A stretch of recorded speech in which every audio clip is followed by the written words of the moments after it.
دیکھو دنیا میں ساری چاہتیں کسی کی بھی پوری نہیں ہوتی. یہ تو ہو ہی نہیں سکتا کہ آپ جو چاہیں وہ ہو جائے. لوگ وزیر اعظم بنتے ہیں جیل میں چلے جاتے ہیں. حقیقت ہے یہ. کہاں کہاں انسان پہنچتا ہے, پھانسی کے پھندوں پہ لٹک جاتے ہیں اور معلوم نہیں کیا کیا ہوتا ہے. تو ساری چاہتیں نہیں پوری ہونے والی ہیں آپ کی. تو اب حل کیا ہے اس کا کہ بھئی ہر خواہش پوری کرو, یہ تو ہو نہیں سکتا. تو بھئی سمجھوتا کر لو. کیا خیال ہے؟ جب بھی کوئی مصیبت آئے پہلے تو کوشش کرو مصیبت نہ آئے. اپنی حماقتوں ایسی کام نہ کرو جس سے ٹینشن والا معاملہ پیدا ہو. میں نے بتایا تھا نا جمعے کے بیان میں, لڑکیوں سے دوستی لگانا, یہ چیزیں آپ کی ٹینشن میں اضافہ کریں گی, کمی نہیں کریں گی. حقیقت ہے یہ. تو یہ کام چرس پی رہا ہے, چرسیوں میں اٹھ رہا بیٹھ رہا ہے, چرس پینے سے ٹینشن بڑھتی ہے, کم نہیں ہوتی. جب نہیں ملے گی تو پاگل ہوگا نا. تو وہ کام, ایسے کام کرنا جس سے آپ غریب آدمی ہو لیکن رہنا اپنے مالداروں کے علاقے میں شروع کر دیا, اس سے ٹینشن بڑھے گی, احساس کمتری کا شکار ہو جاؤ گے. یار اس کے پاس بھی گاڑی, یار اس کے پاس کرولا, میرے پاس رکشا, خام خواہ. تو آپ کو چاہیے تھا کہ جب آپ رکشا ہے تو ایسے علاقے میں جاؤ جہاں سب کے پاس کیا ہے, رکشا ہے, دکان پکوڑوں کی ہے اور سوچیں کروڑوں کی. یہ خام خواہ میں لوگ ٹینشن میں آئے ہوئے ہیں. میں نے ڈیفنس کے لوگوں کو بھی ٹینشن میں دیکھا ہے. 1000 گز کا بنگلہ ہے, کروڑوں روپے کما رہے ہیں مگر ٹینشن میں. یہ میں ہوائی باتیں نہیں کر رہا. لوگ آتے ہیں کیوں ٹینشن میں کہ پڑوسی کے پاس اس سے بھی زیادہ ہے. تو یہ ٹینشنیں قدرت کی طرف سے نہیں ہیں, یہ آپ کی اپنی پالی ہوئی ہیں. تو نبی حدیث میں نبی صلی اللہ علیہ وسلم نے فرمایا دنیا میں ہمیشہ اپنے سے کمتر کو دیکھو. یار میرے پاس رکشا ہے اور فلاں آدمی قسطوں پہ بھی رکشا خریدنے کی صلاحیت نہیں رکھتا, سڑکوں پہ فٹ پاتھوں پہ پڑے ہوئے ہیں. 3-4 دن پہلے صدر گیا میں تو دیکھا فٹ پاتھ پہ لوگ پڑے ہوئے ہیں. میں نے کہا یار یہ بھی لوگ ہیں, نہ گھر ہے نہ بال بچے. ایک کنوارے کا فون آیا, ایسے جیسے وہ نہیں ہوتی, کیا بولوں میں, ایسے طنز کر رہا تھا. کہہ رہے یار کوئی رشتہ ہی نہیں دیتا, یہ زندگی کوئی زندگی ہے. تو میں نے سوچا, میں نے کہا دیکھو وہ جو صدر میں فٹ پاتھ پہ پڑے ہوئے ہیں نا, ان کو کوئی دے گا رشتہ؟ میں نے کہا تمہیں ابا نے گھر میں رکھا ہوا ہے, روٹی پانی پنکھا سب مل رہا ہے, دعا کرتے ہیں اللہ کوئی انتظام کر دے. نہیں کر رہے تو ان لوگوں کو دیکھو جن کو روٹی پانی بھی نہیں مل رہا. تو اپنے سے کمتر کو دیکھا جائے دنیا کے معاملے میں, اس سے آپ احساس کمتری کا شکار نہیں ہوں گے.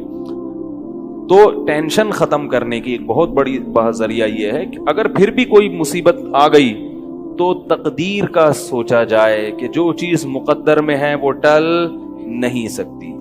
اور دنیا مسافر خانہ ہے, یہاں اگر ٹینشن ہے تو وہ بھی عارضی, یہاں کی خوشی بھی عارضی. ایک آدمی کے بچے بچھڑ گئے, طلاق ہوئی میاں بیوی میں, بیوی بچوں کو لے کے فرار. اب وہ میرے پاس آیا, ایسے بیچارہ, ظاہر ہے بچے تو یاد آتے ہیں, ایسے اس کی حالت خراب, سٹریس. تو میں نے کہا کیس کرو عدالت میں. کہہ رہے عدالت میں کیس سے کوئی فائدہ نہیں ہے, نہیں ملیں گے بچے. بہت میں نے حل بتایا, یہ کر لو, تمام حل ناکام. میں نے کہا پھر یوں کرو. کیا کرو؟ مٹی ڈال. میں نے کہا ڈاکٹر عافیہ صدیقہ کا سوچو, وہ عورت ہے, جیل میں ہے, اپنے بچوں سے دور ہے, مزید اولاد بھی نہیں ہو سکتے اس کے. تو میں نے کہا تمہارا اگر تمہیں جیل میں ڈال دیا جائے نا ابھی, تو تم کہو گے چلو بچے نہ ملیں لیکن جیل سے تو باہر آؤں, یہی سوچو گے نا. اس کا سوچو کہ وہ ایک عورت ذات ہے, کئی سالوں سے جیل کے اندر پڑی ہوئی ہے, اور عورت کے لیے بچوں سے جدائی وہ بہت زیادہ مشکل ہے, مرد تو برداشت کر لیتا ہے. تو میں نے کہا اب جو چیز بس میں نہیں ہے اس پہ غم کرنا فضول, مٹی ڈالو ایسے, اور شادی کرو اور مزید نئے بچے پیدا کرو. جب ادھر دوسری اولاد آئے گی تو ادھر سے ذہن آپ کا ہٹ جائے گا. کہتے ہیں لوگ تانے دیں گے, بچوں کو بھول گیا. میں نے کہا لوگوں کے پاس فالتو ٹائم بہت ہے, ٹھیک ہے نا, وہ تانے دیتے رہیں گے, لوگوں کے تانوں کی پرواہ مت. جب ایک چیز آپ کے بس میں نہیں ہے تو اس پہ سوچنا کیسا. یہ بھی ایک بہت بڑا نسخہ ہے سکون کا کہ جو چیز آپ کے اختیار میں نہیں ہے اس کے بارے میں سوچنا بند کر دو. دیکھو نوح علیہ الصلوۃ والسلام اپنے بیٹے کی ساری زندگی تربیت کرتے رہے مگر وہ کافر نکلا. آخری وقت میں نوح علیہ السلام کو اپنے بیٹے پر کتنا پیار آیا کہ میری کشتی میں سوار ہو جا. بیٹا کہتا ہے سآوی الی جبل یعصمنی من الماء, میں پہاڑ پہ چڑھ جاؤں گا جو مجھے پانی سے بچا لے گا. پیغمبر کو اپنی اولاد سے بہت محبت ہوتی ہے, بہت زیادہ ہے. جیسے یعقوب علیہ السلام کو تھی نا اپنے بیٹے سے. کتنا درد ہوگا اس وقت نوح علیہ السلام کے دل میں, کیسے تڑپ رہے ہوں گے. لیکن بیٹا باز نہ آیا. وحال بینہم الموج فکان من المغرقین, ایک موج آئی اور اس کو غرق کر دیا. نوح علیہ السلام نے اللہ سے دعا مانگی ان ابنی من اہلی, اے اللہ میرا بیٹا میرے اہل و عیال میں سے ہے, تو نے تو وعدہ کیا تھا تو میرے اہل و عیال کا خیال کرے گا. اللہ نے کیا فرمایا انہ لیس من اہلک, یہ تیرے اہل میں سے نہیں ہے, اس کا عمل ٹھیک نہیں ہے. فلا تسألنی ما لیس لک بہ علم, دوبارہ یہ سوال مجھ سے مت کرنا. اب یہ نہیں کہ نوح علیہ السلام بیٹھ گئے اور یہ کیا ہو گیا اور اب سوچیں یہ تو بڑھ گیا. بس نوح علیہ السلام نے فوراً استغفار کیا. اعوذ بک ان اسألک ما لیس لی بہ علم, اے اللہ میں تجھ سے پناہ مانگتا ہوں ایسی چیز کی, میں تجھ سے ایسا سوال کروں جس کی دلیل میرے پاس نہیں. بس بھول گئے. اب یہ تھوڑی کہ روتے رہیں بیٹھ کے, بھئی جو چیز بس میں نہیں ہے چھوڑ دو. تو ہم بہت ساری چیزوں کی ٹینشن لیتے ہیں جو ہمارے اختیار میں نہیں ہے. پیٹرول مہنگا ہو رہا ہے, بیٹھ کے خام میں پریشان ہے. بھائی تم سے پوچھ کے تھوڑی مہنگا ہوا ہے. غم کرنے سے اگر وہ سستا ہو جائے تو رو. میرے پاس تھی Kawasaki G T O, Kawasaki G T O 125. آپ کو پتا ہے کیا بائک تھی وہ, ہم نے بھی بڑے شوق پالے ہیں ایک زمانے میں. میں اس میں پیٹرول ٹھیک ٹھاک ڈلتا تھا. اب جب پیٹرول مہنگا ہوتا تو سب سے زیادہ متاثر میں ہوتا تھا اس سے. 50 والوں کو کچھ نہیں ہوتا تھا. تو میں ایک دفعہ پیٹرول پمپ گیا, میں نے پیٹرول ڈلوایا اس میں, تو اس نے کہا وہ 5 روپے پر لیٹر بڑھ گیا ہے. مجھے بڑا غصہ آیا. میں نے ساتھ والے سے کہا, میں نے کہا یار یہ کیا مذاق ہے یار, ہر تھوڑے دن کے بعد 5 روپے بڑھ رہا ہے, تو آپ کو غصہ نہیں آیا؟ اس نے کہا صرف میرے لیے تھوڑی بڑھ رہا ہے, پوری قوم کے لیے بڑھ رہا ہے نا. تو مجھے اس کی بات بڑی اچھی لگی. اس نے کہا میرے اکیلے کے لیے بڑھے تو مجھے غصہ آئے, سب کے لیے بڑھ رہا ہے تو چلو ٹھیک ہے. اس دن کے بعد سے اب تک پیٹرول بڑھنے پر مجھے غصہ نہیں آیا. میں یہی کہتا ہوں یار مجھے ٹینشن لینے سے کیا ملے گا. 100 روپے لیٹر بڑھ جائے, زیادہ زیادہ یہ ہوگا, بہت زیادہ بڑھے گا تو گاڑی بیچ دو. بھائی نہیں ہمارے کنٹرول سے باہر ہو گئی ہے, گاڑی بیچ دو, دوبارہ آ جاؤ, ٹیکسی پہ آ جاؤ, پھر بھی ہے تو پھر رکشے پہ آ جاؤ, پھر چنچی پہ آ جاؤ, پھر پیدل ہو جاؤ. جو چیز اختیار میں نہیں ہے اس کی ٹینشن لینا حماقت ہے. بات آ رہی ہے سمجھ میں؟ اسی طرح یاد رکھو اولاد کی تربیت کا معاملہ ہے. ہمارے ہاں جو لوگ نئے نئے دیندار بنتے ہیں یا پرانے بھی, وہ چاہتے ہیں میرا گھر 100% خلفائے راشدین جیسا بن جائے, جبکہ بیگم پہ کنٹرول نہیں ہوتا, وہ الگ سمت میں جا رہی ہوتی ہے. اب آپ نے ڈنڈا چلانا شروع کر دیا, بچے باغی ہونا شروع. وہ بجائے دین پہ آنے کے ابا کو مکھنچو سمجھنا شروع کر دیتے ہیں اور بغاوت پھیلتی ہے. تو بھائی آپ اعتدال سے تربیت کی کوشش کرو, ہو گئی ٹھیک ہے, نہیں ہوئی ہم سے نہیں سوال ہوگا, ہم جو کر سکتے تھے ہم نے کر لیا. تو ہم نے نا بہت ساری چیزیں, یہ ہو رہا ہے معاشرے میں غلط, یہ ہو رہا ہے, وہ والے وہ جماعت کیوں آ گئی, وہ جماعت کیوں آ گئی, وہ فلاں فرقہ کیوں بڑھ رہا ہے, یہ والے کیوں کم ہو رہے ہیں, وہ زور سے آمین کیوں کہہ رہے ہیں, وہ آہستہ آمین کیوں کہہ رہے ہیں, ٹھیک ہے نا, وہ رفع الیدین کیوں کر رہا ہے, وہ رفع الیدین کیوں نہیں کر رہا. میرا ایک اصول ہے, میں جب کسی ٹاپک پر بیان کرتا ہوں تو مجھے جب بھی کوئی ایسے اختلافی مسائل پر بیان ہوتا ہے نا, تو اکثر لوگوں کے پھر واٹس ایپ پہ میسج آنا شروع ہوتے ہیں, آپ نے جو یہ بیان کیا اس میں یہ والی بات, حالانکہ اس بات کا جواب اس میں موجود ہوتا ہے. تو میں پھر مزید جواب نہیں دیتا, میں کہتا ہوں پورا بیان سنیں. وہ پھر جواب بھیجتے ہیں کہ ہم نے پورا بیان سنا ہے, میں کہتا ہوں دوبارہ سنیں. کہتے ہیں سنا تو ہے, مجھے جواب نہیں ملا, جبکہ مجھے پتا ہوتا ہے جواب اس میں ہے. میں کہتا ہوں پھر تیسری بار دوبارہ سنیں, کیونکہ اس سے زیادہ کہ ہم مکلف نہیں. اب یہی تھوڑی کہ ایک ہی چیز کو لے کے پھر وہی سوال وہی جواب, وہی سوال وہی جواب. پبلک کے پاس تو ٹائم ہے, وہ تو کرتے رہیں گے اور آپ کی صلاحیتیں بیکار ضائع ہوتی رہیں گی. بھائی ہم جب ایک ٹاپک پر بات کی, پورا کور کیا اس کو, مجھے اچھی طرح معلوم ہے آپ کے ان تمام سوالات کا جواب اس میں موجود ہے. اب بار بار سوال کرو گے تو ہم نئے سرے سے جواب دے کے ٹائم ضائع. یہ ٹینشن ہے خامخواہ کی کیوں پالیں؟ ٹینشن پتہ ہے کیا ہوتی ہے؟ ٹینشن یہ ہوتی ہے کہ یار اتنی تفصیل سے میں نے بیان کیا پھر بھی لوگوں کی سمجھ میں نہیں آ رہا. ہائے یہ کیا یار، یہ کیا؟ اس سے آپ خامخواہ میں آپ کے سر کے بال غائب ہوتے رہیں گے. تو ہم یہی کہیں گے اے اللہ ہم سے جو ہو سکا تھا ہم نے کر دیا. اب سمجھ میں آنا سمجھانا کس کے بس میں ہے؟ اللہ کے بس.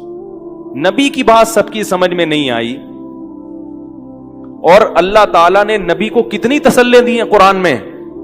نبی کو بار بار کہا کہ آپ جو سمجھا رہے ہیں پھر بھی یہ نہیں سمجھ رہے تو ٹینشن نہ لیں. کیوں؟ نبی کو اگر زیادہ ٹینشن ہوگی تو کام کون کرے گا؟ قرآن میں سینکڑوں آیتیں ہیں جو صرف تسلی پر مبنی ہیں، جن میں نبی کو کیا دی جا رہی ہے؟ تسلی. لعلک باخع نفسک علی آثارہم، کہیں ایسا نہ ہو کہ ان کی ہدایت کے پیچھے آپ کی جان ہی ہلاک ہو جائے، یعنی غم سے. کیونکہ نبی صلی اللہ علیہ وسلم حیران ہوتے تھے کہ ان کو میں نے معجزے بھی دکھا دیے اور میں نے بتایا کہ یہ بت ہیں جن جو نہ سن سکتے ہیں، نہ دیکھ سکتے ہیں، نہ بول سکتے ہیں، ہر طرح سے سمجھا دیا. ٹھیک ہے. اور میری 40 سالہ زندگی بھی انہوں نے دیکھی کہ زندگی میں کبھی میں نے جھوٹ نہیں بولا، امین اور صادق مشہور ہوں. اور یہ پیغمبروں کا انتظار بھی کر رہے تھے کہ ایک نبی آنے والا ہے. سب چیزیں ہو گئیں پھر بھی نہیں مان رہے تو ٹینشن تو ہوتی ہے نا. تو قرآن نبی کو کیا کہہ رہا ہے کہ مزید ٹینشن لیں؟ نہ قرآن ٹینشن کیا کر رہا ہے؟ کام. نہ ٹینشن نہ لیں، ٹینشن نہ لیں. ما انت علیہم بمسیطر، آپ ان پر نگہبان نہیں ہیں، داروغہ نہیں ہیں، گن پوائنٹ پہ نہیں لائیں گے آپ کسی کو، آپ سے سوال نہیں ہوگا. آپ بلغ ما ارسل الیک من رب انزل الیک من ربک، آپ کا کام ہے پہنچانا. یہاں تک کہ اپنے سگے چچا ایمان نہیں لے کر آ رہے جنہوں نے آپ کو پالا بچپن سے. چلو وہ تو دشمن تھے، وہ ایمان نہ لائیں تو انسان صبر کرتا ہے، یہ تو دشمن ہے.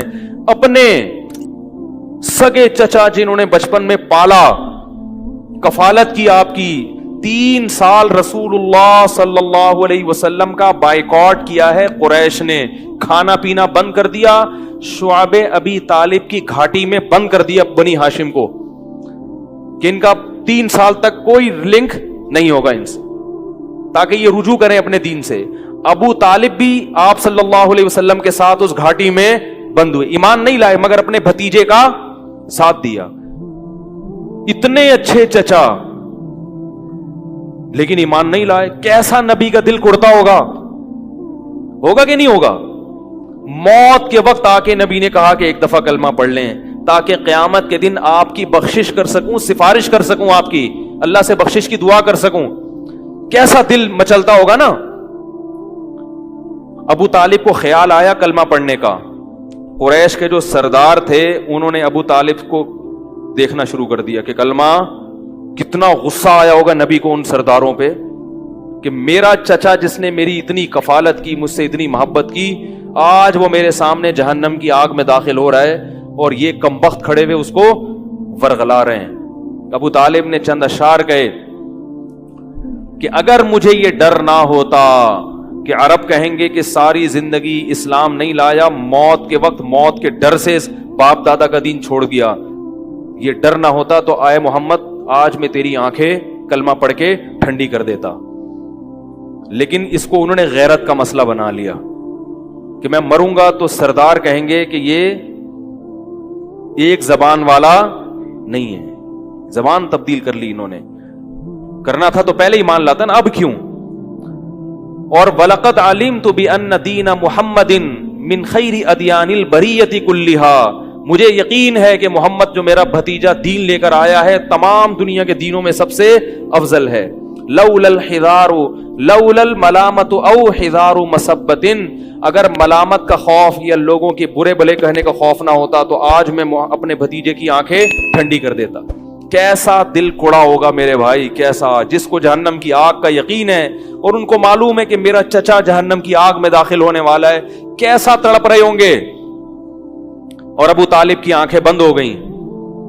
نبی صلی اللہ علیہ وسلم اتنے غم زدہ ہوئے. اللہ نے پھر کیا دی؟ تسلی کی آیتیں کہ ٹینشن نہ لو. یہ میں آپ کو کیوں واقعہ سنا رہا ہوں کہ جب اتنے بڑے بڑے غم کے واقعات میں اللہ ٹینشن لینے کو پسند نہیں کر رہے، تو ہماری چھوٹی چھوٹی، اس کی پکوڑے کی دکان چل گئی، میری دکان بند ہو گئی، اس کو سواری مل گئی ہے بھائی رکشے میں، مجھے سواری نہیں ملی، ان چیزوں میں ٹینشن لینے کا کیا مطلب؟ بہت مشکل ہے یار، کیا کریں یار. ہماری ٹینشن یہی ہوتی ہے نا یار، سیٹنگ وہاں چل رہی تھی، ابا نے رشتہ وہاں طے کر دیا، یہ کوئی ٹینشن کی چیز ہے؟ ٹینشن تو وہ ہے جو نبی کو ہوئی تھی، یہی ٹینشن ہے آج کل. تو نبی کو کس قدر غم ہوا ہوگا، غیرت بھی ہے نبی میں، حیا بھی ہے، محبت بھی ہے، لیکن اللہ کیا کہہ رہے ہیں؟ ٹینشن نہ لیں. کیوں؟ وہی اصول جو میں نے آپ کو بیان کیا کہ جو چیز اختیار میں نہیں ہے اس پر ٹینشن نہیں لینی چاہیے. انک لا تہدی، یہ آیتیں نازل ہوئیں، من احببت ولکن اللہ یہدی من یشاء. اے محمد، جس سے آپ محبت کرتے ہیں اس کو ہدایت دینے کے مالک نہیں ہے. محبت الگ چیز ہے، ہدایت ہمارے ہاتھ میں ہے، آپ کے ہاتھ میں نہیں ہے. اب اگر نبی اسی غم کو لے کے بیٹھے رہتے تو کہاں سے دعوت اور تبلیغ کا کام ہوتا؟ آپ صلی اللہ علیہ وسلم سے حضرت عائشہ نے پوچھا کہ ابو طالب جو اتنی خدمت کرتا تھا، آپ کی کرتے تھے اور اتنا کچھ انہوں نے کیا، کیا یہ نیکیاں قیامت کے دن کام آئیں گی؟ آپ نے فرمایا ہاں. کتنا کام آئیں گی کہ جہنم کے نچلے طبقے سے اللہ اٹھا کے اوپر والے طبقے میں لے آئے گا، اور پاؤں میں صرف آگ ہوگی مگر اس سے دماغ ایسے کھولے گا جیسے ہانڈی. ابو طالب پورے جہنم کی آگ میں نہیں ہوں گے، صرف ان کے پاؤں جہنم کی آگ میں ہیں. اس سے پتہ چلتا ہے کافر کی نیکیاں کام تو آتی ہیں مگر عذاب کم کرنے میں، عذاب ختم کرنے میں نہیں. بھی ہم دیکھتے ہیں کہ دنیا میں بہت کچھ غلط ہو رہا ہے، دلائل کے انبار لگا دو پھر بھی لوگ نہیں مانتے، اور فرقواریت، ایک دوسرے پہ تان و تشنی، گھریلو حالات میں گڑبڑ. تو اس میں اگر آپ ٹینشن لینا شروع کر دو گے تو پھر سوائے ڈپریشن کی گولیوں کی ایک نئی ٹینشن لگ جائے گی. جس دن گولی نہیں کھائی اس دن عجیب سا ہو گیا. ڈپریشن کا مریض کو جس دن گولی نہ ملے وہ خود گولی کی طرح بن جاتا ہے، وہ پھر کئی لوگوں کو گولیاں کھانی پڑتی ہیں اس سے بات چیت کے بعد. تو اس لیے میرے بھائی دو چیزیں یاد رہیں گی، ایک نیند اور دوسرا ٹینشن. جتنا ہو سکے، پھر بھی اللہ کی طرف سے ہوتی ہے، ایسا نہیں ہے کہ ناممکن ہے 100% ہی ختم ہو جائے، یہ تو ممکن نہیں ہے، لیکن بہت سی چیزیں خود مسلط کی ہوئی ہیں.